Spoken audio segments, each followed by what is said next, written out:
অনেকগুলো ভিডিও দেখেছেন, অনেক কন্টেন্ট ক্রিয়েটরের ভিডিও আপনারা সব সময় প্রতিনিয়ত দেখে থাকেন। আর আমি আজকে একটা কথা, এরকম এমন একটা জরুরি কথা বলতেছি যে কথাটাই আপনাদের মানে মাথা গরম হয়ে যাবে। এই যে কিছু কিছু কন্টেন্ট ক্রিয়েটররা মানে ভিডিও বানায়, এত সুন্দর করে বলে যে আপনার প্রোফাইলে কিছু সেটিংস করতে হবে, ভিডিও পোস্ট করার কিছু নিয়ম আছে, তারপর হয়তো আপনার ভিডিও অমুক করতে হবে, তমুক করতে হবে, এ ধরনের পেজের মধ্যে সেটিং করতে হবে। এগুলো করলে নাকি আপনার ভিউজ বেশি হবে বা হয়তো আপনার ফলোয়ার বাড়বে, রিচ এঙ্গেজমেন্ট বেশি হবে।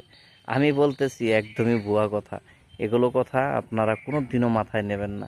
আপনার পেজ যেরকম আছে সেরকমই রাখতে দিন অবশ্যই, কিন্তু কিছু বস্তু আছে এরকমও না যে একদমই সেটিংসটা করতে হবে না।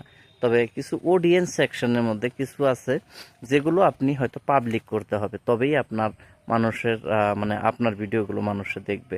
তো যার পরে আরেকটা কথা, যখন আপনার পেজের মধ্যে কোনো সেটিংয়ের দরকার নাই, তো অবভিয়াসলি আপনি এটার মাথায় রাখতে হবে আপনার কন্টেন্টের উপর ডিপেন্ড করতে হবে। যদি আপনি কন্টেন্টগুলো সব সময় যদি ভালো কন্টেন্ট বানান এবং মানে একই ধরনের কন্টেন্টগুলো বানান, একই ক্যাটেগরির, মানে যে বিষয় নিয়ে আপনি আলোচনা করেন সেই বিষয় নিয়ে যদি প্রত্যেক দিন আপনি ভিডিও বানান, তাহলে কিন্তু সেই ভিডিওগুলো অবশ্যই মানে অবশ্যই আপনার অন্যান্য নতুন অডিয়েন্সের কাছে চলে যাবে। কারণ যখন একটা মানুষে দেখবে, আরেকটা কথা হলো, যদি আপনি একটা ভালো ভিডিও দেন, যখন এই ভিডিওটি আপলোড দেওয়ার সাথে সাথে যদি একজন মানুষের কাছে চলে যায়, সেই মানুষটি যদি অল্প সময় আপনার ভিডিওটি দেখে, মানে যদি তার অ্যাভারেজ ডিউরেশন যদি আপনার দেখে, মানে সাপোজ একটা 3 মিনিটের ভিডিও দিলেন, সেই ভিডিওটির মধ্যে থেকে যদি 1 মিনিটও কেউ দেখে, তাহলে সেই ভিডিওটি ফেসবুকে আরও অন্য নতুন অডিয়েন্সের কাছে সাজেস্ট করে। আর যদি সেই ভিডিওটি না দেখে, তাহলে কিন্তু সে ভিডিওটি চলে না। যার জন্যে আপনি একই ধরনের ভিডিও, মানে একই ক্যাটেগরির ভিডিও আপনি প্রত্যেক দিন পোস্ট করতে থাকুন। আপনার ক্যাপশন এবং হ্যাশট্যাগের প্রয়োজন নেই। আমার ভিডিওগুলো দেখবেন প্রায় 6-7 মাস ধরে আমি প্রত্যেকটা ভিডিও হ্যাশট্যাগ ছাড়া আমি পোস্ট করি। আমি কোনো ধরনের হ্যাশট্যাগ ব্যবহার করি না। শুধুমাত্র ভিডিওর ডিসক্রিপশনের মধ্যে কিছু একটু লিখে দিই এবং ক্যাপশন কোনো কোনো সময় লিখি, কোনো কোনো সময় লিখি না, ওইরকমই নো ক্যাপশন বলে লিখে পোস্ট করে দিই।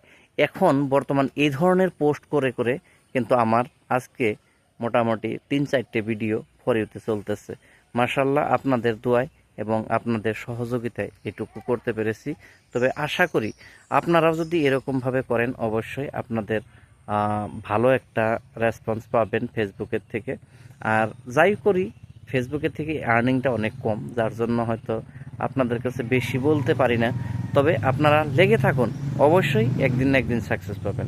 আমিও কিন্তু এরকমই ছিলাম। তো আজকে আপনাদের কাছে এ পর্যন্তই জানিয়ে আজকের জন্য বিদায় নিচ্ছি। খুদা হাফিজ। সবাই ভালো থাকবেন, সুস্থ থাকবেন।